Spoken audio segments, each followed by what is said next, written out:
Deep within the dense jungles of Mexico's Campeche state, a massive Maya city, lost for centuries beneath the canopy, has been accidentally rediscovered, turning our understanding of ancient civilizations on its head. PhD student Luke Auld Thomas stumbled upon this hidden metropolis, now named Valeriana, while sifting through online LiDAR data intended for environmental monitoring. Using this laser mapping technology, which reveals structures buried under thick vegetation, he uncovered pyramids, sports fields, causeways connecting districts, and amphitheaters sprawled across an area the size of Edinburgh. Dating back to 750 to 850 AD, Valeriana may have been home to 30,000 to 50,000 people, more than the region's population today. Astonishingly, this lost city lies just a 15-minute hike from a major road near Ishpuil, yet it remained hidden because the jungle had entirely reclaimed it. The discovery challenges the old notion that the tropics were inhospitable to advanced civilizations,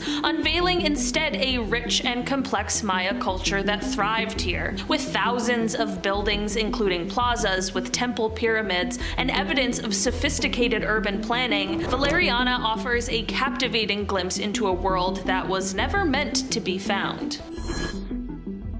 In our number 9 spot today, we have El Mirador in Guatemala. Hidden deep within the jungles of northern Guatemala is El Mirador, an ancient Maya city that remained lost for nearly 2,000 years. Once a thriving metropolis and the capital of the Maya civilization, it housed around 200,000 people and featured monumental structures like the Ladanta Pyramid, one of the largest pyramids in the world by volume. Archaeologists like Richard Hansen have been unearthing its secrets, revealing a sophisticated society that existed centuries earlier than previously thought. The city boasts massive pyramids, intricate friezes depicting mythological hero twins, and an extensive network of causeways connecting it to other Maya sites. Isn't it astounding that such an advanced civilization could vanish into the jungle only to reshape our understanding of history when it was rediscovered?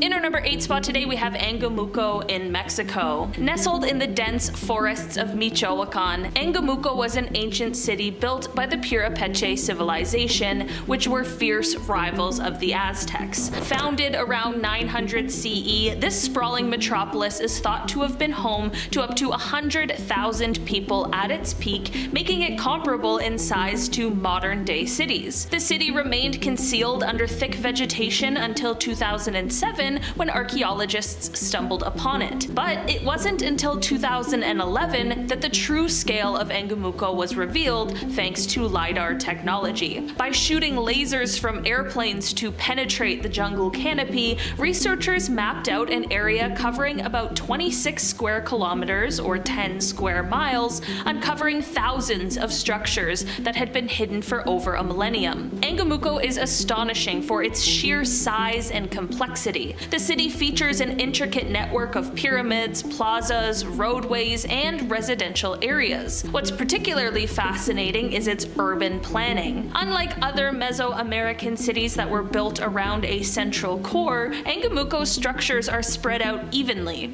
almost like a grid. This challenges previous notions about urban development in ancient civilization. Isn't it kind of mind-blowing that such a massive city, bustling with life centuries ago, could just vanish into the jungle and escape our notice until recently? It definitely makes you wonder what other secrets are still hidden beneath the trees, waiting to reshape our understanding of history. In our number 7 spot today, we have Koh Ker in Cambodia. Hidden deep within the remote jungles of northern Cambodia lies Koh Ker, a long-forgotten city that once served as the capital of the Khmer Empire from 928 to 944 CE. For centuries, this remarkable place was swallowed by dense forests, its temples and monuments concealed by overgrown vegetation. It wasn't until French explorers ventured into the area in the late 19th century century that Kokere resurfaced from obscurity. The site is famous for its unique 7-tiered pyramid, which stands out with its striking and unconventional architecture unlike anything else in the region. Scattered throughout the area are numerous temples adorned with intricate stone sculptures, offering a glimpse into a brief but significant period when the Khmer capital shifted away from Angkor. While many of these artifacts were once targets of looting, they are now protected, allowing us to appreciate the distinct artistic styles and cultural innovations of that era.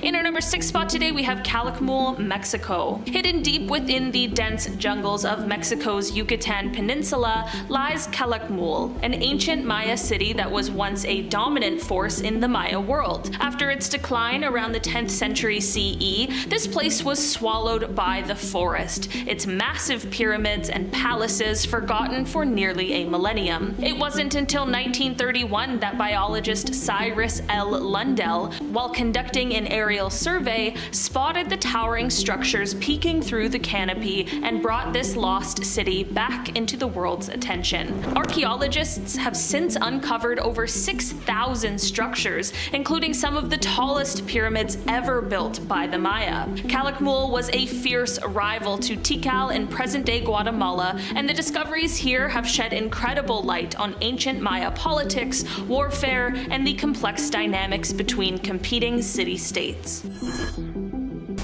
In our number 5 spot today, we have Ciudad Perdida. Hidden deep within Colombia's Sierra Nevada mountains lies Ciudad Perdida, the Lost City, an awe-inspiring ancient metropolis built by the Tairona people around 800 CE, centuries before Machu Picchu. Swallowed by dense rainforest and forgotten for over a millennia, it remained hidden until treasure hunters stumbled upon its moss-covered stone steps in 1972. The site boasts a complex network of tiled roads, terraces, and circular plazas carved into the mountainside, showcasing the Tairona's remarkable urban planning and engineering skills. Exploring Ciudad Perdida not only unveils the secrets of a civilization that thrived in harmony with nature, but also leaves us wondering how many more lost worlds are waiting to be discovered beneath the jungle canopy. In our number 4 spot today, we have the lost city of the monkey god in Honduras. Hidden deep within a rainforest in Honduras lies the legendary lost city of the monkey god, also known as La Ciudad Blanca or the White City. For centuries, explorers and locals spoke of this mysterious place, shrouded in myth and said to be filled with immense treasures and guarded by ancient deities. In 2015, a team of researchers made a groundbreaking discovery using LiDAR technology, which allowed them to see through the dense jungle canopy from the air. What they found were structures hinting at a complex pre-Columbian society that had been lost to time. As archaeologists ventured into the untouched terrain, they uncovered plazas, elaborate earthworks, and a stunning cache of stone sculptures depicting animals and possibly deities, all evidence of a civilization that thrived between 1000 and 1400 CE. The discovery not only confirmed age-old legends, but also provided invaluable insights into a forgotten chapter of human history. In our number 3 spot today, we have Cuelap in Peru. Hidden high in the cloud forests of northern Peru lies Cuelap, an ancient fortress built by the enigmatic Chachapoya culture around the 6th century CE. Overgrown and concealed by dense vegetation for centuries, it wasn't until the 19th century that explorers rediscovered this monumental site. Cuelap boasts massive stone walls soaring up to 60 feet high and encompasses hundreds of circular stone buildings perched atop a mountain ridge. These architectural marvels offer a tantalizing glimpse into the lives of the warriors of the clouds, as the Chachapoya are known. The sheer scale and sophistication of Cuelap rival that of more famous sites, yet it remains one of history's best kept secrets. In our number 2 spot today, we have the secret Amazon city. Hidden for millennia beneath the dense canopy of the Amazon rainforest, an enormous ancient city has been unearthed in the Upano region of eastern Ecuador, radically altering our understanding of Amazonian history. Previously, it was believed that the Amazon was home only to nomadic tribes or small settlements. But this city, built around 2,500 years ago and inhabited for up to a millennia, tells a very different story. Archaeologists discovered an astonishing network of roads and canals connecting over 6,000 rectangular platforms, each about 20 meters by 10 meters and up to 3 meters high, arranged in groups around central plazas. Some structures, like the massive 140 by 40 meter platform at Quillamope, suggests ceremonial purposes. This sophisticated road system includes straight paths that extend up to 25 kilometers, featuring impressive right angles and engineering that managed the abundant water through canals. Nestled in the shadow of a volcano that enriched the soil, but may have also led to the society's demise, this metropolis challenges Eurocentric views of civilization by revealing a complex, interconnected urban society thriving in the Amazon. Who would have imagined that beneath the jungle's lush greenery lay a city possibly rivaling the size and complexity of ancient highland civilizations like Machu Picchu? And finally, in our number 1 spot today, we have Mahendra Parvata. Hidden deep within Cambodia's dense jungles lies an ancient city from the Khmer Empire that remained concealed for centuries. Although explorers had inklings of its existence, it wasn't until 2012 that the true extent of this lost city was revealed, thanks to archaeologists Jean-Baptiste Chavance and Damien Evans using cutting-edge LiDAR technology.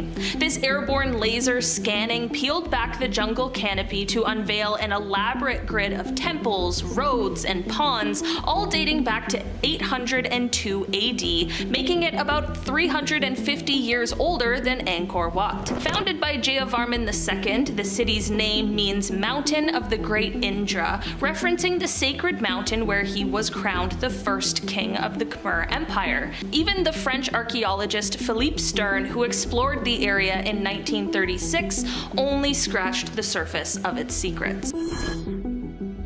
If you're at all interested in the evolution of humankind, the cradle of humankind, just outside of Johannesburg, is a must-see. The site is home to the largest known concentration of human ancestral remains in the entire world. One of the coolest areas are the caves, where tons of proto and early human fossils have been found. There are lots of cave systems, but the Rising Star cave system may be the most famous. It's where 15 skeletons of previously unknown hominin species, Homo naledi, were discovered. There's also the Sterkfontein cave system, which has given us more than a third of the world's early hominid fossils.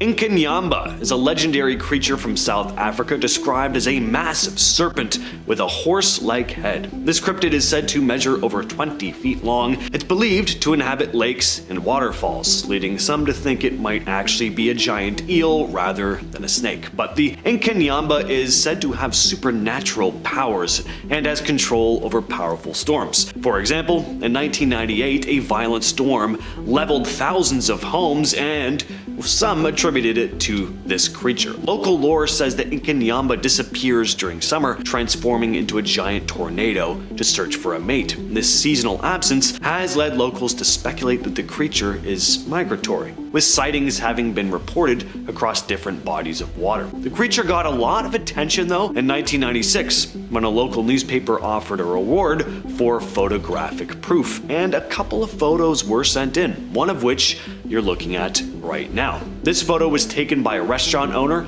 named Bob Teeny in 1995, who sent it to the paper a year later. Next up, we have Shangololo. Now, while that does sound like some sort of mythological creature or cryptid, these things are very much real, unfortunately. It's also called the giant African millipede. Just look at all those legs, all 256 of them. I thought the centipedes in my basement were bad enough. This is just a whole different level. These millipedes can grow up to a foot long and are covered in shiny segmented bodies that can come in various colors from dark brown to bright orange. As creepy as they look though, they are pretty harmless to humans, because you could just throw them on your face, apparently. Anyway, these things are mostly nocturnal and love to hide during the day under rocks, leaves, or logs, and at night they come out and feed on decaying plants. One interesting thing about the shongololo is its defense mechanism. When threatened, it can curl up into a tiny ball, a lot like a pill bug. Some species even give off a foul-smelling substance to deter predators. Let's talk more about the discovery of Homo naledi that I mentioned earlier, because discovering an entirely new species of early human would have just been incredible. So on September 13th, 2013, cavers Rick Hunter and Stephen Tucker were exploring the Rising Star cave system, where they found hominin fossils at the bottom of a chamber known as the Dinaledi Chamber. They then returned on September 24th to document the fossils and showed their photos to renowned paleoanthropologists Pedro Boshoff and Lee Berger. Berger quickly organized an excavation team that included Hunter and Tucker, dubbed the Underground Astronauts. The chamber itself was tough to access. It was far from the main entrance, very small, and it was a deep, steep drop. You had to actually get 6 kind of small women cavers to go into that space. They're the only ones who would be able to fit in there. In total, over 1,550 bone fragments belonging to at least 15 individuals were recovered, including 9 juveniles and 6 adults. The fossils included parts of the skull, jaw, ribs, limbs, and even inner ear bones, and this collection was the most extensive set of hominin fossils ever found in Africa at that time. In 2015, Berger and his team named the species Homo naledi, with naledi meaning star in the Sotho language, a nod to the cave's name. The most notable specimen, known as DH1, included a partial skull and jawbone. Later in 2017, more fossils from 3 more individuals were discovered in another part of the cave called the Lesedi Chamber. South African folklore has a creature quite similar to a goblin. It's called a tokoloshi, or tonkolosh, or tikoloshi. There are tons of different spellings and pronunciations, but they're mischievous and sometimes evil spirits, able to make themselves invisible by drinking water or swallowing a stone. While it can be used in a light-hearted way to scare people, its more sinister powers include causing illness or even death to those targeted by it. In traditional beliefs, the tokoloshi is often summoned by people with malicious intent who want to cause trouble for others. One of the ways to protect against the creature is to raise your bed off the ground. It's said that sleeping on a raised surface keeps one safe from the tokoloshi's grasp. Spiritual figures like pastors and traditional healers are also called upon to banish the creature and provide protection. The origins of this creature can be traced actually back to Bantu folklore, created to explain why some people were mysteriously dying in their homes at night. See, traditionally, people slept on the floor using grass mats around a wood fire for warmth, and unbeknownst to them, this setup could deplete oxygen and produce carbon monoxide, which is heavier than air and settles low. So people sleeping on the ground were vulnerable. Those who slept higher up, like on raised beds, often survived, leading to the belief that the tokoloshi would strike people who were sleeping low down. Some tales describe the tokoloshi as this short, hairy creature that can bite off the toes of unsuspecting sleepers. Archaeologists in South Africa discovered a lost city using laser technology. The Kweneng ruins are the remains of a pre-colonial Swana capital in South Africa, just south of modern-day Johannesburg. This site was occupied from the 14th to 19th century, starting around the 1300s and reaching its peak in the 14th century. It was one of the largest settlements of the Swana people who spoke a Bantu language before the Europeans arrived. The Swana people created large and well-organized settlements that really impressed early European visitors, who described them as cities and metropolises. The site began as scattered homesteads in the 15th century, growing into a city by the 18th century. But it was probably abandoned sometime in the 1820s, as colonial expansion was happening. Because of how thick the vegetation is in the area, the Quanang ruins were hard to spot from the air until researchers started using advanced techniques like LiDAR, which uses lasers to map out the land. This technology revealed the layout of the ruins, including hundreds of households and a marketplace. What you're looking at here is what's called a Klerksdorp sphere. The strange spheres were first discovered in Ottosdal, South Africa. Scientists date these spheres to around 3 billion years ago, claiming they are natural formations known as carbonate concretions. They range in size from half a centimeter to 10 centimeters or so, and a lot of them have these even grooves around them that make them look almost too perfect to be natural. So how did they form? Well, according to scientists, minerals developed in the gaps between sediments, similar to how crystals can sometimes take on very precise shapes, and over time, weathering wore down the surrounding rock, leaving these smooth, rounded balls behind. But there are some who believe that there could be more to the story. Since their discovery in South African mines, there have been all sorts of theories, like they could be evidence of ancient aliens. One story goes that a man took one of these spheres to NASA, where it was tested, and allegedly NASA concluded that the sphere could only have been created in zero gravity because of its perfect balance. Now, despite the lack of scientific evidence, some theorists have speculated that these spheres were created by intelligent beings 3 billion years ago. Others think that they might have been an ancient form of information technology used by some advanced civilizations long before humans existed. But again, the scientific community mostly agrees that the spheres are just natural formations, but what do you think? A story just came out this year about a really fascinating cave painting in South Africa. The horned serpent panel is this piece of rock art created by the San people of South Africa between 1821 and 1835. This panel features various animals, but one of them really stands out, a long-bodied creature with downward turned tusks that doesn't match any known modern species in the area. Researcher Julien Benoit stated, as the San people are known to have included various aspects of their surroundings into art, including fossils, the tusked creature might have been inspired by an extinct species. In the Karoo Basin, where the rock art is located, there are tons of well-preserved fossils, including those of tusked animals called dicynodonts. These creatures lived a long time before humans appeared in Africa and were already extinct by the time the San created their artwork. But there are San myths about large animals that once roamed the region. Benoit points out a couple key factors that make him think the rock art is a depiction of a dicynodont. One, the tusks face downward, which matches dicynodonts and not any modern African animal, and the area is full of their fossils, so seems pretty clear-cut. Kamapa is a mythical creature from the Basotho people of southern Africa, described as this shapeless, gluttonous monster. It has an insatiable appetite, swallowing everything in its path, both people and animals. As it devours more and more, it grows larger and larger. It's also said to have multiple sharp tongues, which it uses as deadly weapons. According to the story, Kamapa rampaged through towns and villages, consuming all living beings. Only one woman managed to survive by hiding in the ashes of her home. After the monster had swallowed nearly everyone, it became so bloated that it got stuck in a mountain pass. As the last human, the woman prayed to God, begging for a way to continue humanity. In response to her prayers, she became pregnant and eventually gave birth to a son named Ditolan. To her shock, Ditolan grew into a fully grown man almost instantly.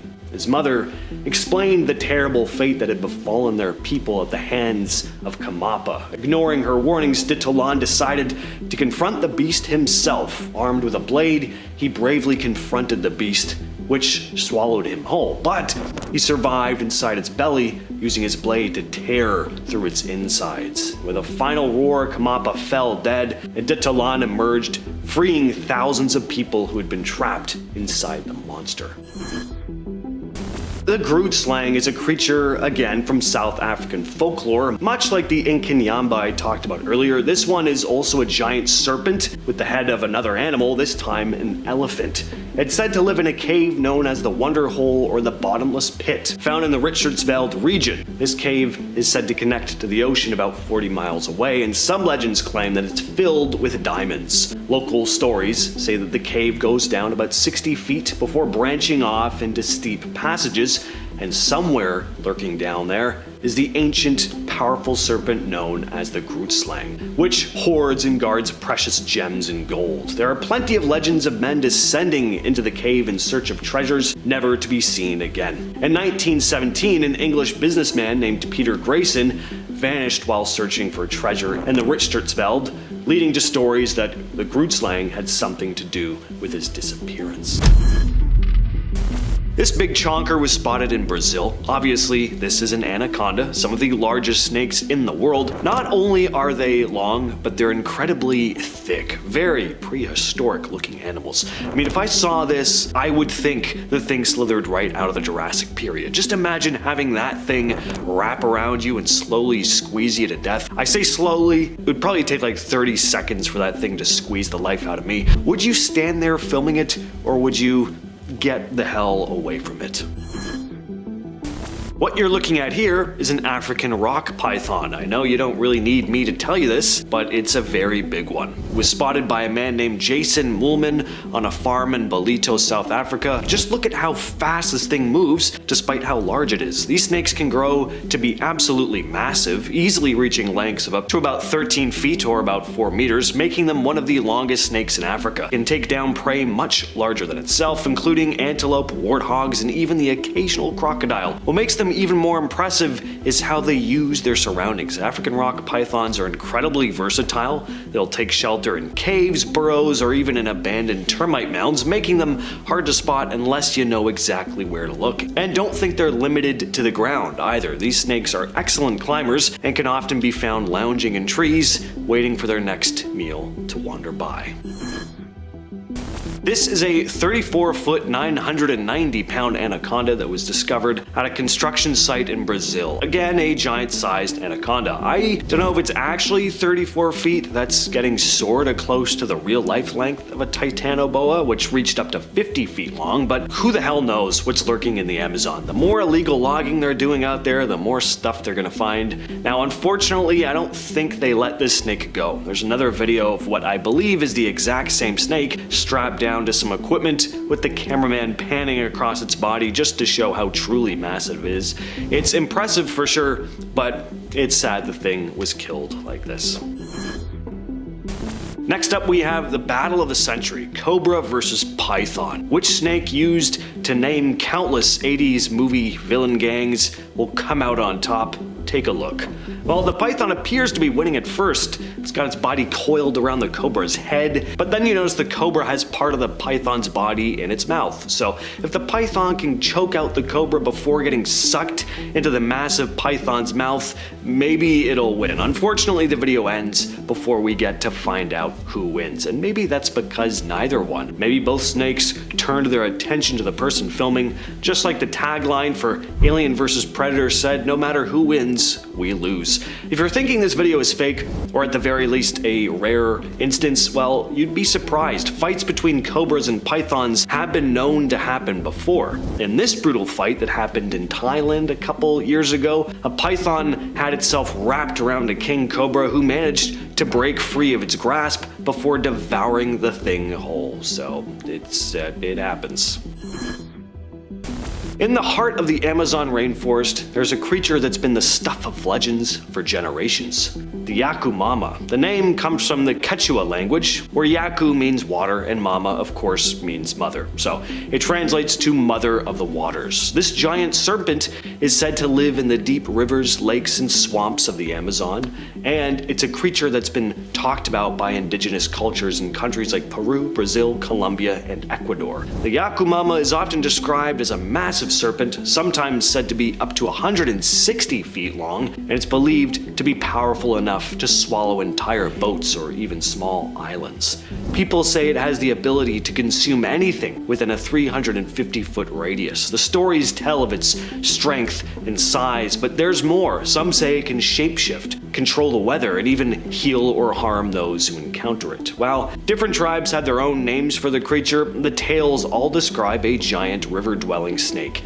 In modern times, some explorers have claimed to spot it, with one father-son team, Mike and Greg Warner, even saying they captured it on camera during an aerial survey of the rainforest. But most scientists think these stories may have been inspired by the fossilized remains of prehistoric serpents like the titanoboa. Again though, the Amazon is massive. I would not be surprised if there was a giant serpent lurking somewhere deep in the forest. So just what the hell is going on here? I've said this many times on the channel, I do not speak Spanish. Can anyone tell me what these guys are yelling in this video? I'm guessing it's something like, holy crap, look at the size of that thing, that's a chonker of a snake, oh no, my van, that sort of thing. That thing is so big I wouldn't have been surprised if it crushed that vehicle like a plastic water bottle. How horrifying. It's like you're actually witnessing a scene from Jurassic Park play out right in front of your eyes. Sounds cool, but in real life, I mean, you can hear how panicked these folks are in the video, except for the one dude just casually walking by in the background. He had places to be, I guess. Here's where you never want to be though, in an anaconda's turf, the water. Sure, these things can slither around on land too, but I'm sure they're faster in the water. Well, this dude gets up close and personal with one, and at first it doesn't look all that frightening, but then you get a real sense of this thing's size. Take a look. First of all, we mostly see its head throughout the video, right? But when it starts swimming away, just look how thick the thing's body is, and of course, how long. Imagine being trapped in the water with that thing tangled around you. Like, good luck. Man, like, drowning is such a scary enough thing as is. I've nearly drowned like twice in my life, and I don't think the lifeguard at the community center pool would have been able to rescue me if I had a 15-foot anaconda wrestling with me underwater. There's a snake on my roof. Take a look at this. Well, that would be a pleasant sight to see walking out your house for work in the morning. I think opening up my door to a wall of snow is bad, but I feel like this would be worse, just slightly more inconvenient. Would your boss believe you if you lived in this part of the world? Like, sorry, I'm not gonna make it in today. There's a basilisk just chilling on my roof. Honestly, I might die. I don't even know how this roof is holding that thing up. Anyway, scary video. Alright, this person is just way too close to this thing. This is a massive sized reticulated python spotted slithering around someone's pad. It looks like it might have wanted to check out this person's bike. And yeah, I get it, like you don't want it to ruin your ride, but there is no way I'd ever get this close to something like this, even though it makes for a great video and by extension, just one more thing for me to add to a list like this. One commenter asked if this snake could eat a human, to which I need to ask, did you actually watch the video or did you just read the description? Yes, that thing could definitely eat a person. Also, kind of looks like it's shedding, so it might be trying to find a hard surface to rub against to get its old layer of skin off, which you'd probably be able to build a crispy hammock out of, as gross as that would be.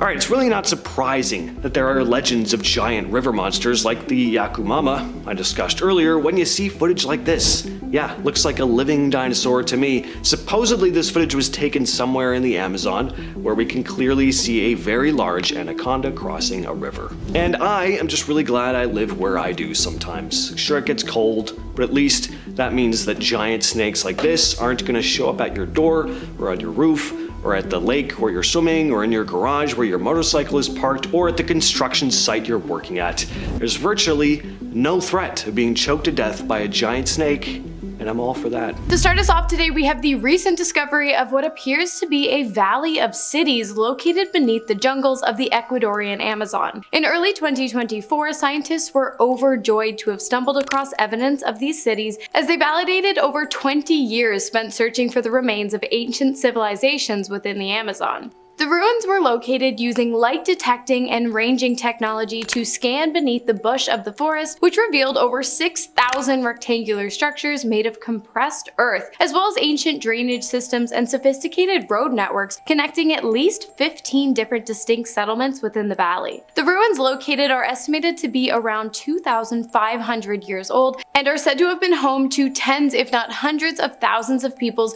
from the Quilimop and Upano cultures. While there is not much else we we know about this new discovery, scientists are eager to continue their research in the area. But I have to ask, do you guys think this might be the lost city of Z? Next up, we have the Brazilian wandering spider. Here we go again. This incredibly dangerous 8-legged arachnid's body measures in at just about 3.5 centimeters, 1.4 inches, and has a leg span that can reach up to 15 centimeters, almost 6 inches. The animal is nocturnal, preying on small insects and big ones, and amphibians and mice, along with other small mammals. Brazilian wanderers have a jump distance of over 1 foot, and they use this, along with their speed, to find, track, and pounce on their prey. And when this happens, things get dark. The spider bites down on its prey with its sharp fangs, injecting them with its potent venom and leaving them powerless in their fight for freedom. So, just how bad is this bite? Well, it's pretty bad. When the Brazilian wanderer decides to bite, which it does when hungry, startled, or defensive, the venom released affects ion channels and chemical receptors in the unlucky recipient. This can cause incredibly painful hour-long erections in men, as well as loss of muscle control, severe pain, and difficulty breathing in both men and women, which can and has led to death due to oxygen deprivation. And even when a bite victim is given an antivenom, it can still take up to a week to recover from this excruciating pain. Also, they lay up to 1,000 eggs at a time, so do with that information what you will. That was fun, right? Well, let's do it again, because next up we have the golden poisonous dart frog. Cute, right? Well, kinda, I guess. I mean, how cute can something really be when just brushing against it has the potential to put you in contact with enough poison to take down a full-grown adult in a matter of minutes? Nicknamed the terrible frog, it is said that an amount of poison equivalent to just 2 to 3 grains of table salt is enough to cause fatality in humans. Luckily, to date, there have been no recorded cases of human fatality caused by these guys, but less luckily, there has also been no antidote created in the unlikely case of contact either. So what would happen if a person were to brush up against one of these guys who are 20 times more toxic than any other known dart frog? Well, should their toxins enter your bloodstream, you would experience serious swelling, nausea, and muscular paralysis. I feel like I don't need to remind you that our heart is almost entirely made up of muscle tissue. Now, believe it or not, this small amphibian measuring in at just 1.3 to 5.1 centimeters, 0.5 to 2 inches doesn't actually make its own poison. While we're not 100% sure what causes the poison, scientists have theorized that its formation on the frog's skin is due largely to the animal's diet, which consists of poisonous beetles and other arthropods. Next up, we are keeping things cold-blooded with the bushmaster snake, a highly venomous genus of the pit viper family. The predominantly nocturnal reptile, whose diet consists largely of small mammals and birds, enjoys the damp forest floors of the Amazon rainforest. While you'd think a 6 to 12 foot, 11-pound snake might be hard to miss, this clever animal has been known to camouflage itself into the mud, grass, and fallen leaves, allowing it to better hunt for prey as well as protect itself against its very few predators.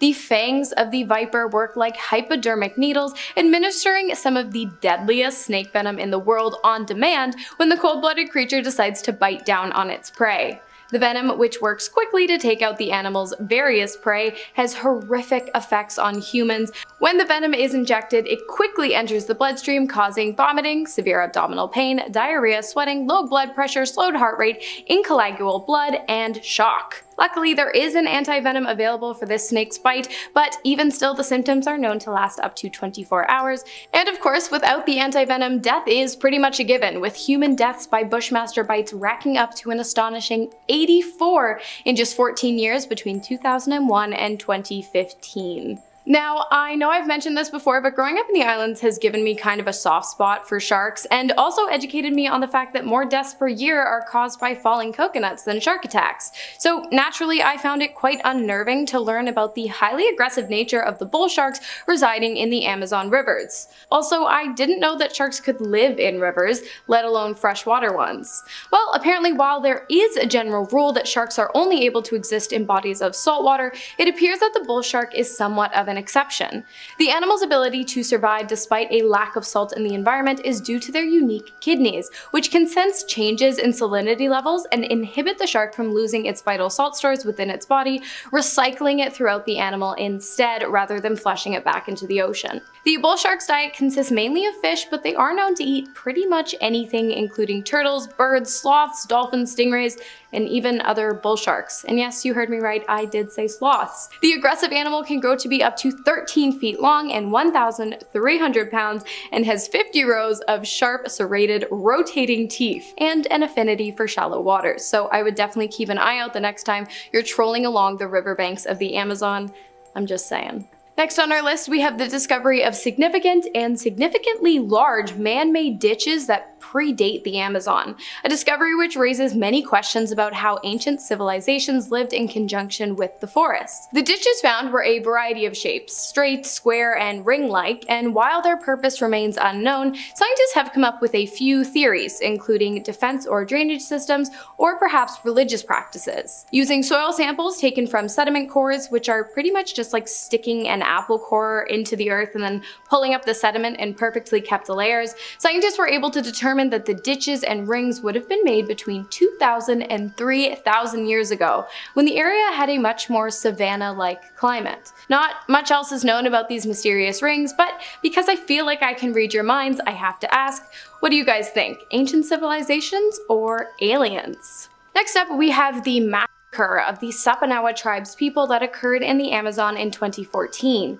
The formerly uncontacted tribe, located along the border of Brazil and Peru, suffered much devastation, forcing them to come out of isolation in order to seek help from the Brazilian government after a series of killings were committed in their village, most likely by loggers and substance traffickers. The two invasive groups have become the primary reason for many tribes deciding to break their vow of silence with the outside world, as they fear for their safety as well as the safety of the forest that surrounds them. While the tribe did not wish to come out of isolation, they felt as though it was their only option. But they do hope that one day, with the assistance of the government, they'll be able to return to their lives of solitude and once again feel safe in their forest home. For this next one, we're taking it back to nature with the South American rattlesnake, another highly venomous pit viper species native to the Amazon rainforest. The rattlesnake can range from anywhere between 1.5 to 1.9 meters, 4.9 to 6.2 feet, and they are found enjoying the tropical grass lowlands of the Amazon. While the animal mainly feeds on reptiles, rodents, marsupials, and other unidentified mammals, unfortunately it has been known to be highly volatile, lashing out at human passerbys as well. The good thing is, most attacks come with warning signs, a raised head and body posture, as well as continuous rattling of its tail. When the snake does bite, however, venom injection is almost instant, and if its victim does not receive adequate treatment in a timely manner, death is pretty much a bona fide guarantee. The venom is made up of a mix of hemotoxins, myotoxins, and neurotoxins, and while it's pretty gnarly stuff, there is actually an upside to it. In recent years, scientists have actually figured out a way to isolate certain properties of the South American rattlesnake's venom and have been able to use them to synthesize a vaccine for HCV, hepatitis C, which is the leading cause of liver disease in humans worldwide. So I guess it's not all that bad. Next up, we have the Amazonian red-bellied piranha, whose bark is most certainly way more surprising than its bites. I mean, we all know you shouldn't stick your finger in a piranha tank, or Darla's mouth for Finding Nemo fans, but did you know that this specific species of piranha is also known to produce a bark-like sound to warn predators from entering into its personal space? The red bellies can grow to be up to 15 inches, 38 centimeters long, and their upper and lower rows of teeth are off-centered so that they can work together almost like scissors to cut apart their prey. With a bite force equivalent to 30 times its body weight of 3 to 7+ pounds, it's no wonder that their teeth sometimes get stuck in the bodies of their victims after attack. But no worries, these guys are known to regenerate full sets of teeth in just 100 days. They enjoy a diet of fish, insects, worms, crustaceans, and sometimes larger animals, but generally won't attack humans unless provoked, which I don't recommend doing. And if for some reason you're worried about the numbers of the red-bellied piranha dwindling anytime soon, I will ease your mind and let you know that not only is the species thriving, but females of the species can lay thousands of eggs at a time, so I think it's safe to say that they are all good in that regard. Alright you guys, last on our list today we have the Candiru pea fish, a parasitic fish that you do not want going anywhere near your bits and bobs. The candiru, also known as the toothpick fish, generally inhabits the gills of catfish found in the Amazon rivers, attracted to the smells of ammonia and urea coming from the animal. When the parasitic fish enters the gill flaps, it uses spines coming from its body to secure itself in place and then begins sucking the blood of its host using sharp needle-like teeth. Some of you probably already know the turn I'm about to take with this, but if not, I should warn you, it's pretty dark and super gross. Not only have these fish been known to swim in the small orifices of other fish, but on rare occasions, confused by the scent of urea coming from humans, they tend to take a wrong turn and end up somewhere they are most definitely not welcomed. The male urethra. I'm gonna spare you the description of what happens once they get up in there because I think you get the picture, but just know it's an incredibly painful experience that requires a very invasive procedure to rectify. So, stay safe out there. First on our list, we have the incredibly bizarre appearance of a massive humpback whale in the heart of the Amazon jungle. No, I'm not kidding. A humpback whale was legitimately found washed up on land 50 feet away from the nearest ocean. And how it got there? Honestly, no one really knows. In 2019, the 36-foot, 10-ton animal was discovered far from its natural habitat in the undergrowth of the jungle. It was located after scientists were alerted of a large gathering of scavenger birds spotted in the jungle. There are a couple theories as to how or why the whale ended up where it did, none of which really do it for me, but I'll share them with you so you don't feel left out. The first theory is that the 10-ton whale was thrown out of the water and into the woods by rough seas after floating too close to the shores of Arona Beach, which is strange because whales are not usually found along the north coast of Brazil during February when the specimen was found. Not only that, but you're really telling me rough tides threw a 10-ton whale 50 feet into the jungle? Yeah, I'm just not buying it. Another theory is that some kind of mysterious alien force dropped the poor guy there, which honestly might actually make more sense at this point. But as always, when I can't figure something out, I'd love to know what you guys think. Next on the list, we have the boiling river of the Amazon, the perfect spa date location for someone you really don't like. The river's name is Shanai Timpishka, and it is said to be the home of an ancient Amazonian water spirit. Located in the heart of the central Peruvian Amazon, the river flows at a temperature of up to 200 degrees Fahrenheit, 93 degrees Celsius, for just shy of 4 miles. The waters range from quite shallow all the way to 16 feet deep, and the widest point of the lake is 80 feet across. The river's heat comes from thermal vents, and while hot springs are not unheard of in this world, the magnitude of Shanai makes it a record-breaking find. Something else has also set this river apart from others found in the past. Generally, thermal rivers are heated by volcanic activity underneath the earth below the waterways, but that is not the case for this hot giant, which is heated solely by the Earth's geothermal energy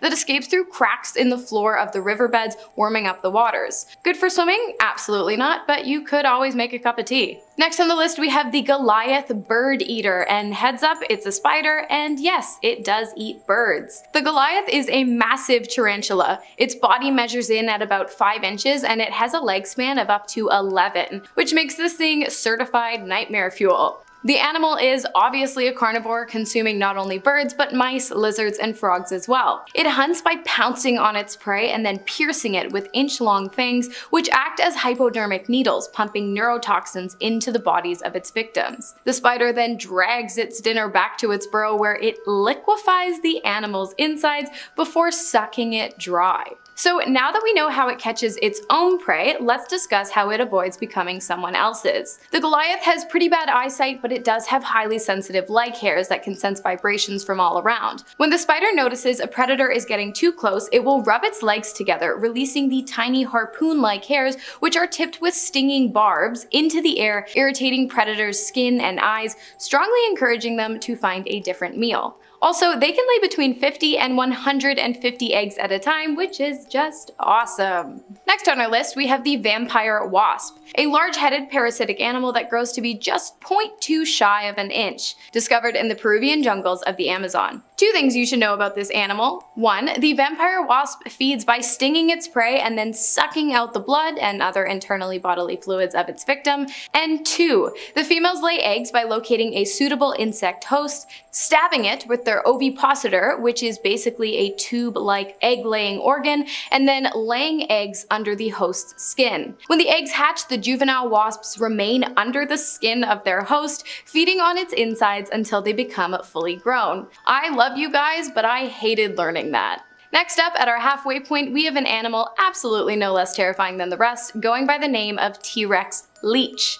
And it was discovered, drumroll please, inside someone's nose. Also known as the tyrant leech king, this animal can grow to be just under 2 inches. Of course, as a leech, it survives by sucking the blood from its prey. The way it does this is by using its 8.13mm teeth situated around its circular jaw to bite down on its prey, and then moving around in a sawing motion to open up the wound. Already, I apologize, but in the name of entertainment and at the expense of me sleeping tonight, I'm gonna keep going. Besides the T-Rex leech's abnormally large teeth and body, there is one other thing that makes it just a bit different than others in the leech family. Instead of attacking exposed surface skin, this guy likes to get a little more intimate, aiming for the orifices of its host bodies such as, well, noses and mouths. Usually the noses and mouths of livestock, but judging by the nature in which it was discovered, I'd say they're really not that picky. Moving past our halfway point today, we have the giant centipede, which can grow up to 12 inches. Yay! This large and absolutely horrifying animal has a body that is composed of 21 to 23 distinct sections, with each section having its own pair of legs. Quick maths, that's 42 to 46 pokey little yellow legs. The animal generally feeds on insects, snails, and worms, and it does so by utilizing their quick speed to catch their prey and then biting down hard with its 2 front legs tipped with large spikes that work like pinchers. The spikes then administer a paralyzing venom to its prey, rendering it, well, screwed. I'm gonna ease your minds for a moment and let you know that these guys aren't really interested in attacking humans. Now that the moment's over, I will let you know what happens on the rare occasions these guys do decide to stray from their straight and narrow. The bite of a giant centipede can cause a person to experience headache, chest pain, heart tremors, nausea, and vomiting. Super cool! Moving right along, we've got the world's most powerful electric eel, bear with me, Electrophorus volti. It's a small, relatively docile animal. Oh wait, no, it's not. It's actually a 2 meter, 6 foot 7 inch long monster that can weigh up to 20 kilograms, which is 44 pounds. And it has sharp teeth on both its upper and lower jaws that it uses to tear apart its prey of small fish and shellfish. Don't worry, I know I buried the lead, and I bet you're all dying to know just how electric this eel really is. Well, let me start off by saying the previously highest recorded voltage of an electric eel was 650 volts, which has caused fatal heart and respiratory failure in humans when shocked multiple times. This new guy's voltage is just a teeny bit higher, 210 volts higher to be exact. Simply put, this 860 volt electrical eel would cause a lot of damage. How much exactly? Well, we're not really sure yet, but I'll tell you this, I will not be the one to find out. If you guessed that next on the list we'd have another nightmarish creature capable of causing serious damage to those who come too close for comfort, give yourself a pat on the back because you're nailing it, as this next animal is exactly that. The Pyrrha, also known as the vampire fish, does not suck blood or insides of its prey, but it does have extremely large fangs that can grow to be up to 15 centimeters long. That's 5.9 inches. Almost half a foot of nightmare fuel. You might think there's some kind of saving grace here, but there's not. This animal is extremely fast and highly aggressive, considered to be one of the ultimate jungle predators. I guess we did have to even the playing field somehow though, as in recent years these feisty fish that measure in anywhere between 1.5 to 3 feet in length and weigh up to 20 pounds have become the catch of choice for fly fishers within the region. I hope you guys are doing alright, and I also hope you are not afraid of snakes, because if you are, this next one just might make your skin crawl. It's the green anaconda, aka the largest snake in the Amazon, reaching lengths of up to 30 feet, that's 9 meters, and diameters of up to 12 inches, 30.5 centimeters. And if you're still not impressed, these animals can weigh up to an astounding 550 pounds or 250 kilograms. These animals are members of the boa constrictor family, and although they have incredibly sharp teeth and powerful jaws, they are thankfully not venomous. But of course, they're incredibly strong, and they use their strength to crush their prey by curling up around it and restricting its airways, providing little chance for escape. The green anaconda is not at all a picky eater either, with an expansive diet of fish, reptiles, amphibians, tapirs, deers, dogs, capybaras, sheep, and whatever the heck else they can find, really.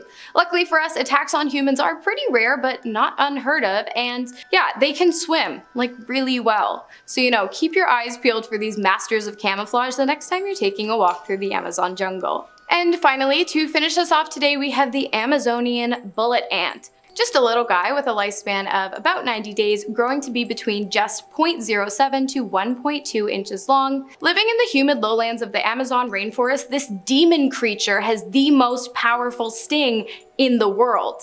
Getting stung by this guy has been described as pure, intense, brilliant pain, like walking over flaming charcoal with 3-inch nails embedded in your heels. Oh my god, the Amazon needs to chill.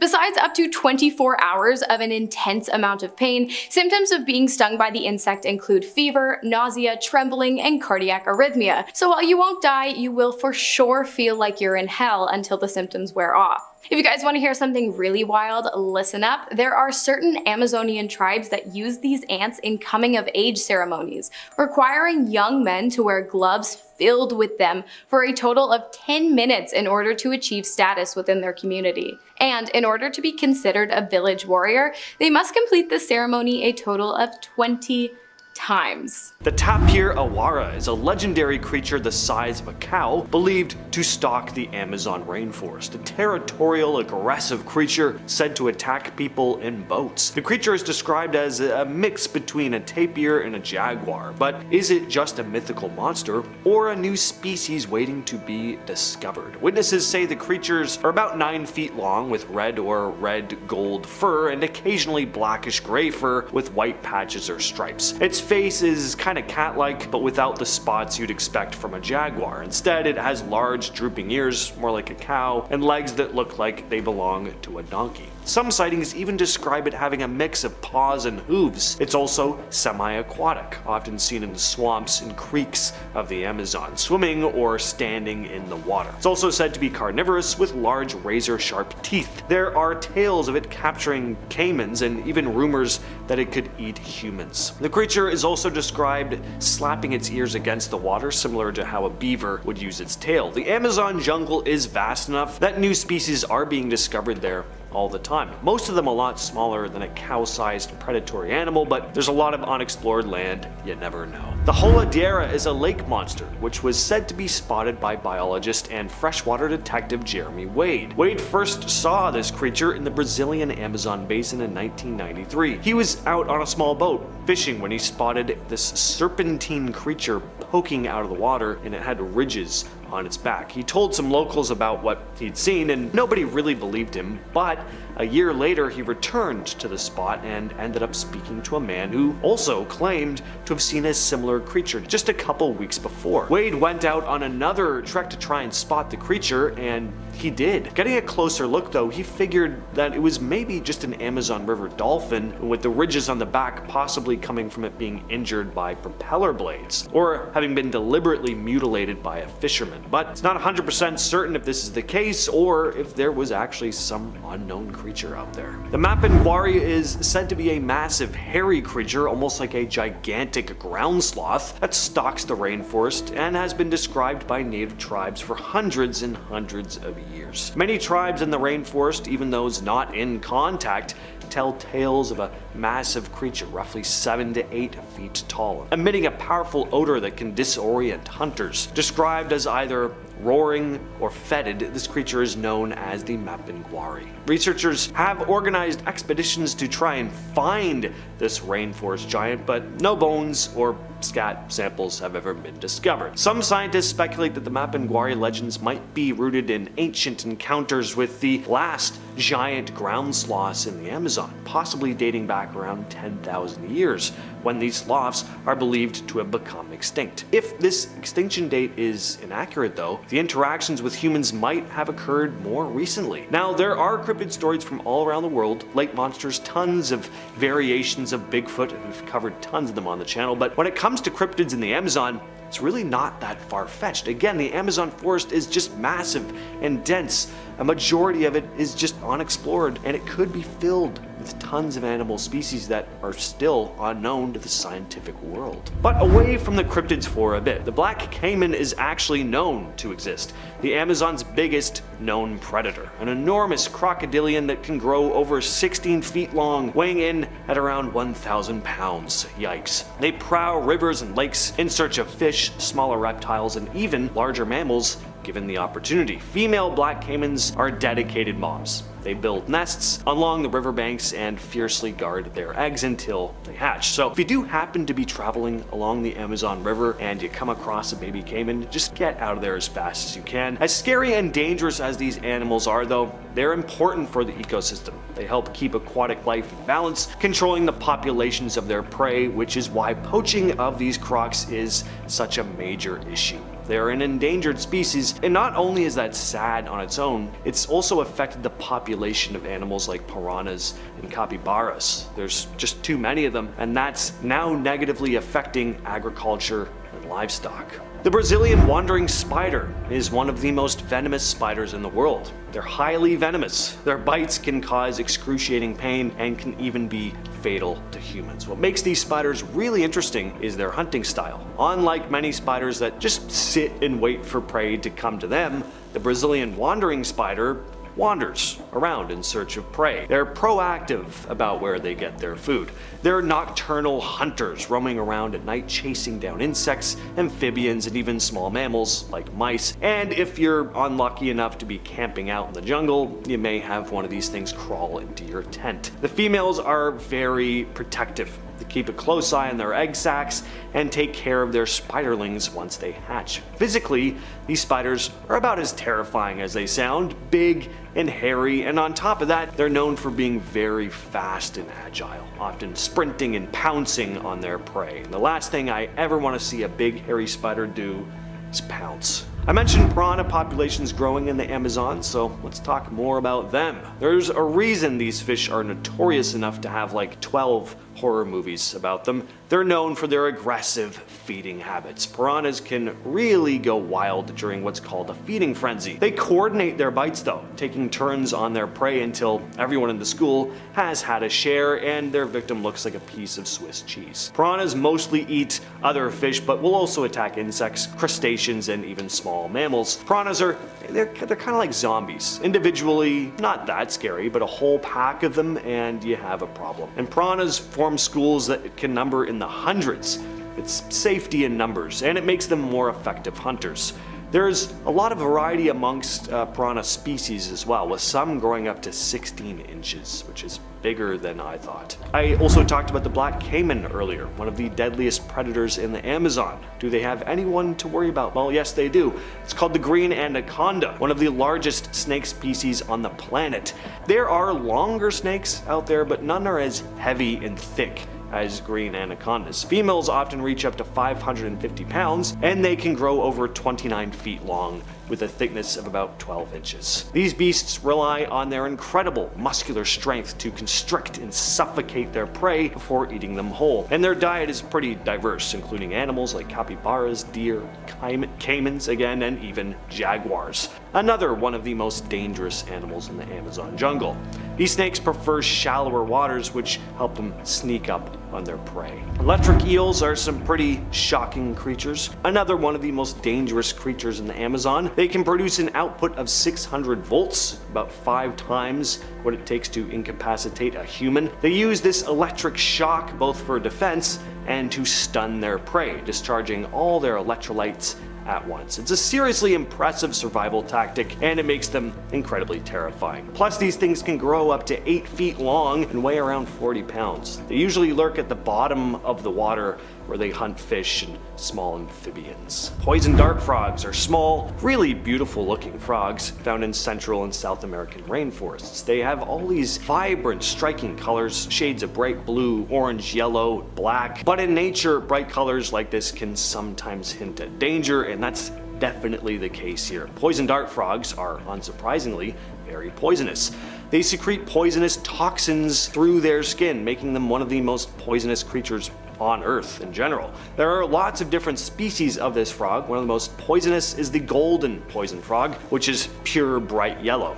These frogs are very small, but they're very powerful in terms of toxicity. The toxins they produce are potent enough that just a single golden poison frog has the potential to take out as many as 20 men. That's nuts. The poison dart frog gets its name from the indigenous tribes of Central and South America who use the toxic secretions from these frogs to poison the tips of blow darts. By applying the frog's toxic slime to the dart tips, they turn their hunting tools into even deadlier weapons. Interestingly though, when in captivity away from their natural environment and diet, poison dart frogs actually lose their toxicity. They actually get their toxic powers from these foods that they're able to eat in the wild, like certain types of poisonous ants and mites. Finally, let's talk about all the legends of giant snakes slithering through the dense Amazon forest. Ones other than the green anaconda, even bigger. Massive sized anacondas do exist. Again, I guess every anaconda is technically massive, but there are legends about ones larger than any documented by science for thousands of years. One explorer who claimed to have come across one is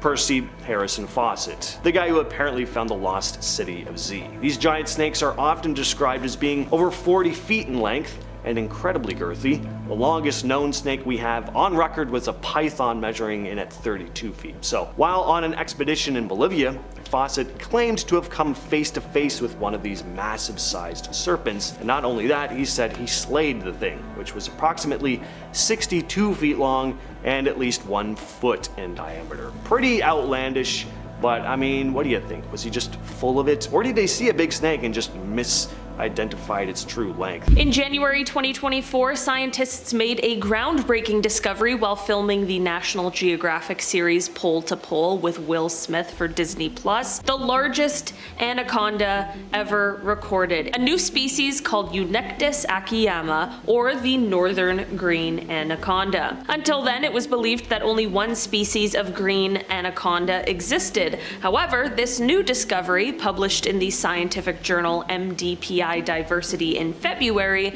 proved otherwise. Researcher Brian G. Fry, speaking to Reuters, explained that their original mission was to study anacondas as indicator species to assess the environmental damage caused by rampant oil spills in Ecuador's Yasuni region. The two species of green anacondas split nearly 10 million years ago, yet remain genetically almost identical. This find not only sheds light on the diversity of wildlife, but also underscores the impact of human activities on these very fragile ecosystems. In January 2024, researchers made an exciting announcement in the journal PLOS1, the discovery of a new species of lizard called Abronia cunemica, also known as the Copilla arboreal alligator lizard. This journey began back in 2014 when the species was first spotted in photographs taken in the northern highlands of Chiapas, Mexico. Between 2015 and 2022, scientists embarked on 5 expeditions to the region, determined to gather enough evidence to officially classify the species. Their efforts paid off, and Abronia cunemica was finally confirmed. As reported by the Miami Herald, this unique lizard dwells high up in trees, showcasing distinctive brown and yellow scales, and can grow to over 9 inches long. This discovery not only adds to our understanding of the biodiversity in this region, but also highlights the thrill of uncovering species previously unknown to science. In 2024, scientists aboard the RV Falker made an exciting discovery off the coast of Costa Rica, a new species of deep sea octopus, the Dorado octopus. This new species is a part of the mus octopus gene, and it was found during an expedition exploring seamounts and hydrothermal vents. The octopuses were observed brooding their eggs near these warm vents, which provide an ideal environment for their offspring to hatch faster. Named after the discovery site, El Dorado Hill, the Dorado octopus stands out as a close relative of the pearl octopus discovered off of California. This discovery adds to growing evidence that many deep-sea octopuses have evolved to take advantage of these hydrothermal habitats. The research team, led by doctors Beth Orcutt and Jorge Jorge Cortez also identified several other new octopus species during their expeditions, contributing to the rich biodiversity of the deep Pacific waters. In 2019, a commercial fossil hunter named Mark Itma made an exciting discovery on a ranch in Montana, a set of dinosaur bones unlike anything ever seen before. I know that this discovery didn't happen right in 2024, okay, you can stop typing your comment, but there are still so many discussions and debates going on about its classification, which I think makes it a perfect candidate for this list today. This skeleton caught the attention of experts, and it was eventually purchased by Denmark's Museum of Evolution, where it is now proudly displayed. This newly discovered species, named Lokiceratops rangiformis, was given its unique name due to its striking horns, which resemble those of Norse god Loki. The name perfectly captures the creature's mysterious and powerful appearance, adding a mythological flair to this remarkable paleontological find. In an exciting deep-sea expedition off the coast of Chile, researchers uncovered over 100 previously unknown marine species, as well as several massive underwater mountains, including one towering more than 4 times taller than the Burj Khalifa. These newly discovered species include bizarre and fascinating creatures like intricate sponges, spiral-shaped corals, and a bright red sea toad with hand-like fins. The expedition, carried out by the Schmidt Ocean Institute, used an underwater robot to explore the slopes of seamounts, revealing this stunning biodiversity in one of the world's most remote and unexplored regions. While identifying and classifying these new species will take time, the discovery offers a glimpse into the rich, hidden ecosystems of the deep ocean and underscores the importance of protecting these very vulnerable habitats. In 2019, researchers from the non-profit Ocean X and the Cape Eleuthera Island School embarked on an ambitious mission to the Bahamas, specifically to explore the depths of Exuma Sound. During their expedition, they stumbled upon an entirely new species of isopod, which they fittingly named Burralana nicorum. However, it wasn't until January 2024 that they shared their exciting discovery in the journal Zootaxa. This ancient crustacean, estimated to be 300 million years old, is a distant relative of the beloved roly-poly. By studying this remarkable species, scientists hope to uncover crucial insights into the ecosystem of the Great Bahama Banks, one of the most unique marine environments on Earth. The discovery offers a glimpse into the deep history of our oceans and promises to shed light on the delicate balance of life that thrives in these waters. In a remarkable discovery beneath the Arctic sea ice, University of Manitoba graduate student Aurélie Delaforge uncovered Canada's first scientifically confirmed monster. This tiny creature, just 2 millimeters long, is a new species of copepod from the Monstraloida family named Monstralopsis planifrons, or the flat-headed monster. With its translucent body, bristly legs, 1 weak eye, and 2 antennae covered in ragged hairs, it swims through the dark waters of Cambridge Bay, Nunavut. Despite its monstrous name, this zooplankton is harmless and fascinating. Delaforge wasn't intentionally seeking for new species. While sampling ocean water during her PhD research on plankton blooms, she encountered the copepod during its rare adult form, which only appears for 2 months a year. Her background in taxonomy paired with fortunate timing allowed her to recognize the oddity in her samples. After sending her findings to a leading expert in Mexico, the creature was confirmed as a new species, officially adding to Canada's Arctic biodiversity. Delaforge's discovery, published in the journal Zookeys, highlights the mysteries still lurking in the Arctic today. As she puts it, quote, "When we study the Arctic, there are still things we don't know. This is a good example." A new dragonfly species, Epithemsis wayandensis, or the red-rumped hawklet, has been discovered in the lush forests of Wyandotte, part of the Western Ghats. This species species stands out due to its darker pigmentation, a distinct red patch on its abdomen, and the absence of a yellow stripe seen in related species. This discovery was made by a team of researchers from Christ College, India, and the Max Planck Institute in Germany during a study of Kerala's insects. Genetic analysis revealed a surprising 12% difference from its closest relative, confirming it as a new species. This dragonfly is highly seasonal, appearing only in October before spending the rest of the year as larvae. The findings were published in the Journal of Asia-Pacific Biodiversity. In March 2021, 14-year-old Davis Marthin Damiletto set out with his father on a journey through the countryside near their home in eastern Indonesia. What started as an exploration of his lifelong fascination with the natural world quickly turned into a groundbreaking discovery. During their trek, Davis stumbled upon a strange-looking insect that he had never seen before. Rather than ignoring it, Davis collected the unusual creature and brought it home, where he then reached out to Garda Bagus Damastra, founder of the Indonesian Mantis and Phasmid Forum. After careful study and collaboration with international entomologists, Davis's discovery was confirmed as a brand new species of stick insect.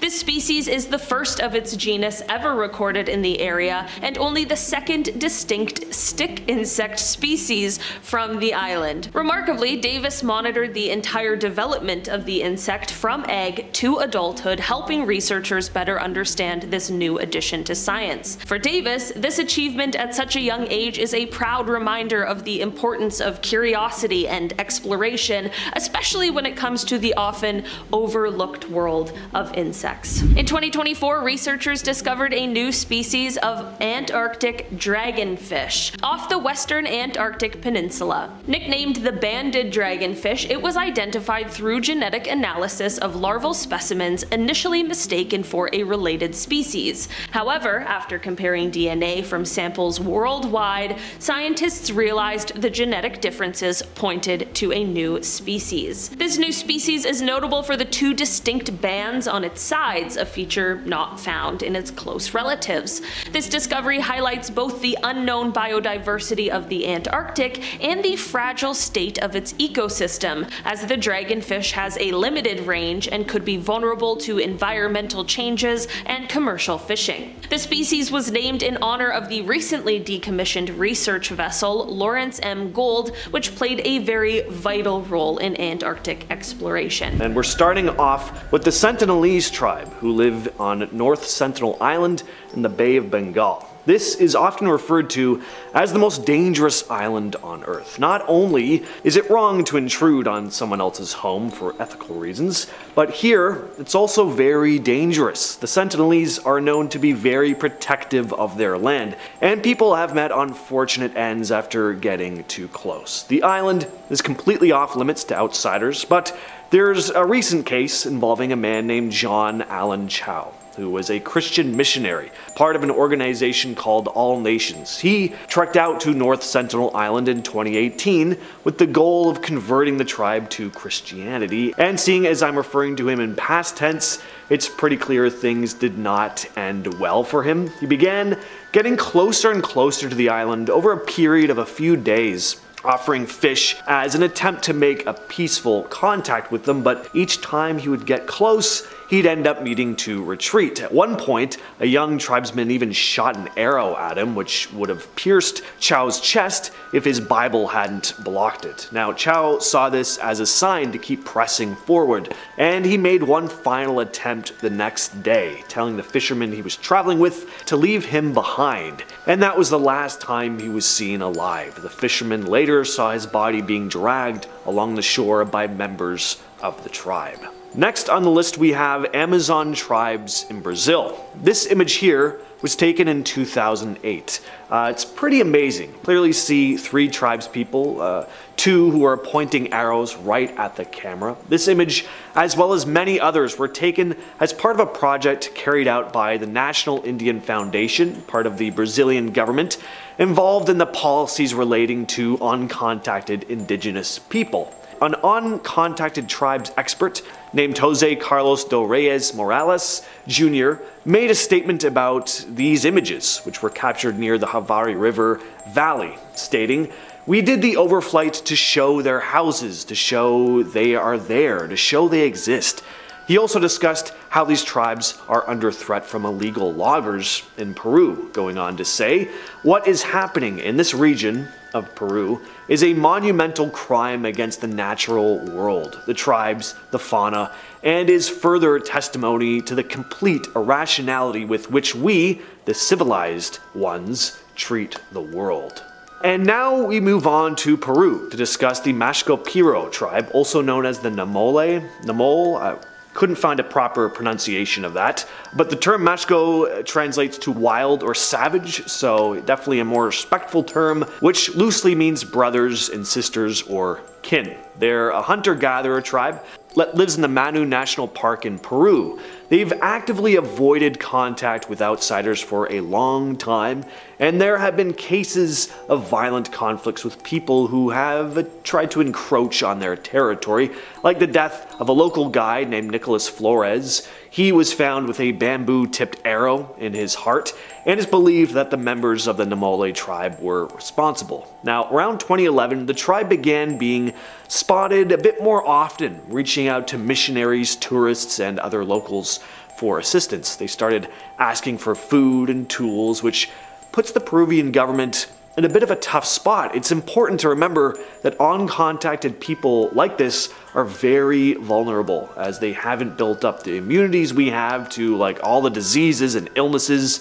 that are common anywhere outside of their isolated communities. Next, we have the Toramona of Bolivia. This is an uncontacted tribe that lives in the upper Madidi and Heath rivers. In 2016, there were reports of encounters between workers involved in an oil exploration near the Peruvian border and this uncontacted tribe. The Bolivian State Oil Company, which had subcontracted the exploration work to BGP Bolivia, a subsidiary of a Chinese oil corporation, denied having these encounters at first. In August and September of 2016, workers clearing tracks through the forest started coming across footprints, broken branches, and empty tortoise shells, all showing there were people living out there. Then on September 17th, workers were surprised when they heard shouts from people nearby. BGP postponed work in the area and withdrew the workers. Then, a couple nights later, workers in their camp were surrounded by tribesmen believed to be from the same uncontacted group. Another indigenous group called the Tikana, who also live in the region, had previously warned against oil exploration, saying that it was a threat to the then uncontacted Toramona, but the president of the Bolivian State Oil Company denied the existence of an uncontacted tribe, stating, "The facts have been twisted. We will carry on with our work." This oil exploration would involve cutting hundreds of tracks through the forest and more than 61,000 small underground explosions in the Amazon's uncontacted frontier. With all the noise and workers, there was a very real risk of unplanned contact, not to mention encroaching on their home and endangering very vulnerable people. Again, exposing them to even common illnesses and diseases like the flu and measles could have killed them. Next on the list, we head back to Brazil to talk about the Caribou. This tribe has also been known to be very territorial, but for good reason. This indigenous tribe lives in the western Amazon basin. They choose to live in total isolation from the modern world. Their Portuguese name translates to clubbers because their preferred weapon is the club. FUNAI, Brazil's Agency for Indigenous Affairs, are the only group to have successfully made peaceful contact with the Caribou. They first tried in 1972, but that failed, and they stopped trying for a while after 7 of their workers died. But in 1996, they finally made some headway. The Caribou's main tribe, which is about a few hundred strong, separated from a smaller group, and is still in complete isolation, but the smaller band have interacted with neighboring settlements and Funai employees over the years. Funai assists the tribe, giving them immunization shots and regular checkups. They've also established a national park to protect the Caribou's land from logging. Their goal is to preserve the tribe's way of life. Next on the list are the Awa, who have had a lot of issues with loggers. There are about 350 members of this tribe, and around 100 have zero contact with the outside world. Just like with all the tribes on this list, their isolation is very important to them, helping them avoid conflicts that have historically messed things up for them. And back in the 19th century, European settlers began clearing out their land, so the Awa were forced out of their land, becoming mostly nomadic. Fast forward to the 80s, some Awa moved to government settlements, but some have stuck to their traditional lifestyle, relying on their forest for everything they need. But in 1982, the Brazilian government got a massive loan, and part of the deal here was protecting the lands of certain indigenous groups, including the Awa. This was crucial because their forests were being invaded by outsiders, and the tribe was in danger of disappearing completely. Now, it took the Brazilian government a whopping 20 years to actually do something about it, but thanks to pressure from groups like Survival International, the Awa's land was officially marked as theirs in 2003. Sadly though, at that point their population had dropped pretty significantly because of encroachment and massacres. In 2011 things got even darker when illegal loggers burned a young member of the tribe alive who had wandered out of her village. This had been a warning to other indigenous groups. Between 2003 and 2010, around 450 indigenous people were killed, and investigators found loggers wrecking Awa camps. The Awa are facing the fastest deforestation in the Brazilian Amazon. Moving on to Ecuador now, we have the Tigari. This is one of two Guarani tribes that currently live in the Ecuadorian Amazon basin. Back in 1968, this group separated from the Guarani families because they didn't want to accept the influence of missionaries, and since then they've had minimal contact with the outside world and even other Guarani groups. In the 90s, some Guarani groups moved westward to escape some of the stuff going on that was encroaching on their land, like petroleum exploration and logging, and the Tigiri were one of those groups. And they're very protective of their way of life. They do not put up with outsiders trying to encroach on them. They've attacked missionaries and anyone they see as threats to their isolation, and power to them. The tribe is very small. Of course, it's hard to say exactly how many there are, but it's estimated there's only about 20 to 30 members. Back to Brazil once again. Now we have the Cauahiva. The Cauahiva people are an uncontacted indigenous tribe in Brazil living in the Rio Pardo region of Mato Grosso. It's estimated that there are at least 4 bands of uncontacted Cauahiva with around 15 individuals in the region. This tribe is mostly nomadic, and they're very rarely seen even by other indigenous groups. Most of what's seen from this tribe is just stuff they leave behind, like arrows, baskets and hammocks, sleeping mats. There are concerns that loggers intentionally keep them on the run, and there have been laws put forward to try and protect the tribe, like the Rio Pardo Indigenous Area designated in 2001. Legal protection has often been ignored, unfortunately, in the past, but there were arrests made in 2005. Businessmen, loggers, and squatters were found encroaching on the Cauahiva's land, but no one was ever tried. Legal protection was reinstated in 2007 and then intensified in 2012, creating an official reservation with more protective laws put in place. Next on the list we have the Ayoreo. Now, most of this tribe now has contact with the outside world, but there is still a small group living in total isolation. There are around 100 uncontacted Ayoreo people, divided into 6 to 7 groups. 3 of these groups are in the northern region of the Gran Chaco, along the border of Bolivia and Paraguay, and the other 3 to 4 groups are in the southern region of the territory. The biggest threats to these isolated groups are cattle farming and deforestation, the sale of their territory, searches for oil, and missionaries who want to enforce their beliefs on them. There are officially laws that grant the tribe the right to own their own land that they live on, preventing people from entering or selling it, but their land still gets redistributed. Some landowners will deny that there are tribes living there.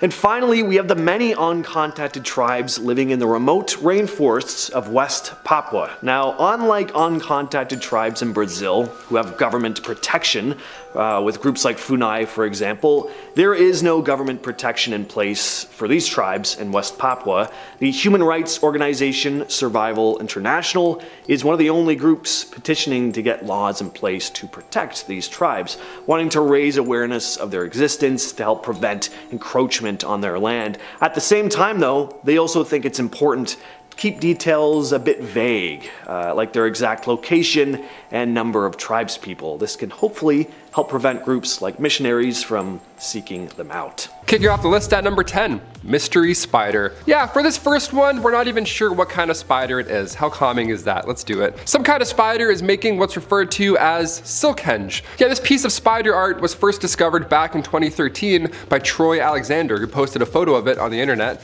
asking for help in identifying what exactly he's looking at, but no one could help identify it because it's a totally unknown phenomenon. These structures are created by spiders or some sort of spider to help with reproduction because they're protecting their eggs. It looks quite alien, but this is all just to protect little baby spiders in that middle tip. There's one main spire that's constructed of spider silk, and that's where the eggs are contained, and then surrounding that spire is a sort of a circular fence that is also made of spider silk. Similar appearance to Stonehenge, hence the name Silkhenge. But to this day, we haven't found much. This was discovered back in 2013, and only a year ago, we got more information. Tropical science communicator Phil Torres recently visited Peru, and he got footage in 4K. It's beautiful. We no longer have to slide through the same 3 grainy photos. Check this out. Torres explains how this research has affected his well-being. Obviously, he said it's the thing that keeps him up at night because it's so annoyingly hard to find. Despite having seen it in so many places he goes, the next time it's like it was never there at all. Yeah, that's frustrating. It's also tiny too. In this recent clip, it's beautiful. Again, high definition. You can really see how intricate the work is, but Torres also discovered that these things are tiny and they come in clusters. So if you find one, there's probably a few nearby. Also, don't destroy it. We still have no idea who or what's making these silk henges, so take some photos, hang out a bit, do some research. Number 9, the Brazilian wandering spider. Its bite can give you an erection that lasts for hours. That's a real fact, and that's how I'm going to start this point here. This animal is dangerous. Its bite, of course, will hurt you. You'll be sweating, blood pressure will increase, hence that side effect. They're more commonly known as banana spiders, so guess I can't eat bananas anymore. There goes my favorite snack. These little guys have been listed as the world's most venomous spider in a handful of years in the Guinness Book of World Records. We love records, record-breaking spiders. If its name didn't already tip you off, these things can be found in Brazil. There's 8 different kinds of wandering spiders. Avoid them all. That's my advice here on MA 10. That's it. How does that sound? Boom. Science is quite interesting here. They're trying to create the next Viagra using the spider's venom. That's why I started with that wild side effect. There's always a point to it. I'm not just being silly all the time. The future is here, friends, and apparently it's filled with spiders. Just cuts to a bunch of old dudes in the woods just hanging out like, please. Number 8. Bullet ants. They're called bullet ants because their bite feels like a bullet wound. Promising start. Awesome. They're also referred to as the Paraponera clavata, but that sounds like a dark curse in Harry Potter, so we're going to call them the bullet ant for now. They're commonly found in tropical rainforests in Central and South America. Their sting is considered, the most powerful in the world, hence the bullet thing, and its effects can last 24 hours. Yeah, another fun nickname for them is a 24-hour ant. They're also the world's largest ant, so you can really see it coming. You should see it coming, worst case scenario. These guys get you in a colony though, game over. There's a good chance you won't even survive at all. One bite is bad enough, let alone a colony. Its venom's so powerful, it's being studied right now for its use as a pesticide. Yeah, we're sacrificing ants to further our research on how to sacrifice ants. This is dark. That sounds pretty dark when you say it like that. There's actually an indigenous Amazonian tribe in Brazil, and they use bullet ant stings as part of a ceremonial process to become a warrior. I would not pass. I wouldn't even make it to the island. I'm not good with bugs. They have to keep a straight face the entire time whilst getting bit. That's so impressive. Number 7, dart frog. You may be thinking, thank God, a frog, something cute, something unlike the bullet ant. Guess again. Not this time. Small but mighty, the poison dart frog is one of the deadliest animals on Earth. I left the word poison out of the title. I juked you out. I did it on purpose. Its shiny yellow skin will certainly attract the eye, but if you decide to try and, catch one of these slippery boys, its poison can kill 10 fully grown adults. All bad. Indigenous hunters figured this out and they coated the tips of their arrows or darts in this toxin. The toxin created naturally here is called batrachotoxin. Another creature we've mentioned on this channel before that also has the same toxin is the pitui bird. That's in Australia though, it's far away. Either way, a lot of poison moving around us in nature. It's actually pretty alarming. Birds and frogs, I'm just gonna stay home. I'm just gonna stay home and do this all day. Number 6, mosquitoes. These guys suck, no matter where you are, but when it comes to the Amazon, like everything else, it's much worse than you could ever imagine. Mosquitoes are one of the most dangerous because they can fly, and you don't see them coming. And once they get you, the damage has already been done. They're just full of blood. How gross is that? They're horrible. If you travel to parts of the Amazon rainforest and you don't have yellow fever vaccinations or extremely strong mosquito repellent, you're gonna have a bad time. These suckers are clouds of malaria just waiting for you to walk into by accident. And then you go, oh, and it's too late. Number 5, decoy spider. Oh, these are all horrible. These decoy building spiders are exceptionally small, but super smart. These spiders only measure to be about 5 millimeters in length, but you might see a much larger spider hanging out in a web that they've created. See, this might sound scary, but this large spider is actually a fake spider. It's a decoy. It's a decoy spider that the small spider built out of various materials like food scraps, debris, even their old skin to make a bigger, scarier spider. That's horrible. I wish I didn't know this. Look, art is subjective, okay, that's for sure. I don't think this is the most lovely piece of animal art on the planet, but it works. It gets the job done. A rather impressive defense mechanism for such a tiny little dude. These spiders were only discovered pretty recently, so again, not much is known about them, as there still needs to be tons of research done, just like the other horrible spider on this list. It is, however, believed that this is a feature that has evolved in this particular spider, so it's possible we've only recently discovered it because it's a new feature. Yeah, how neat is that? Hey, spiders are learning new tricks. Hit that thumbs up. I'm so scared. Cheers. Number 4, the electric eel.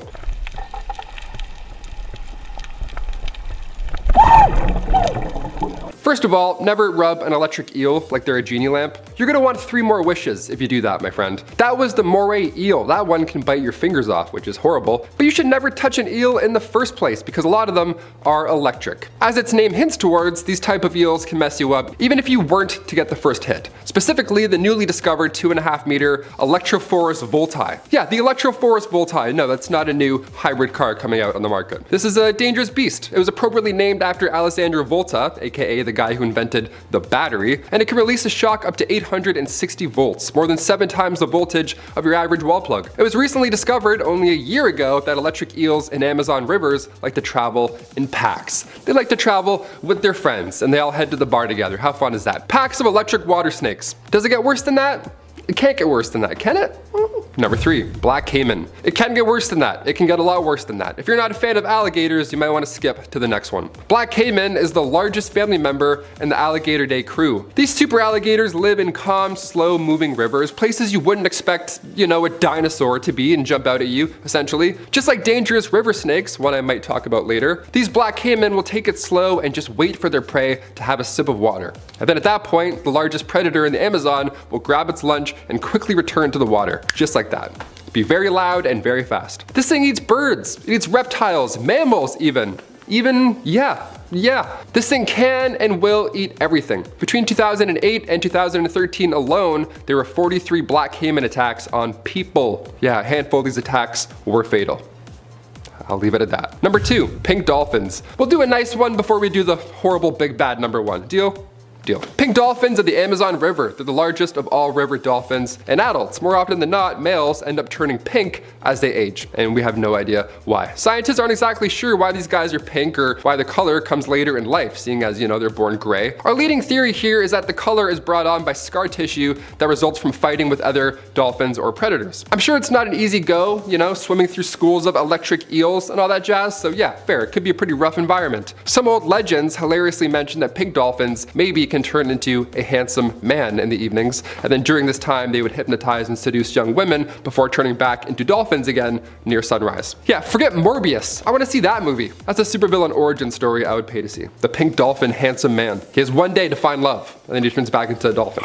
Number 1, green anacondas. Of course, we have to talk about the anaconda, specifically the green anaconda. It's green like the Hulk, because it's always angry and scary and violent. This movie came out 25 years ago. I remember watching Anaconda with my family, and it made me extremely afraid of snakes, actually. This was probably the one that did it. So how accurate was that film? Although the green anaconda is a non-venomous snake, the boa constrictor is still one of the most dangerous ever. It's the most feared, definitely the most feared. Green anacondas live in calm marshes or slow streams, and again, they wait until their large prey gets thirsty, and once they come to the water, the anaconda suffocates and wraps around its lunch.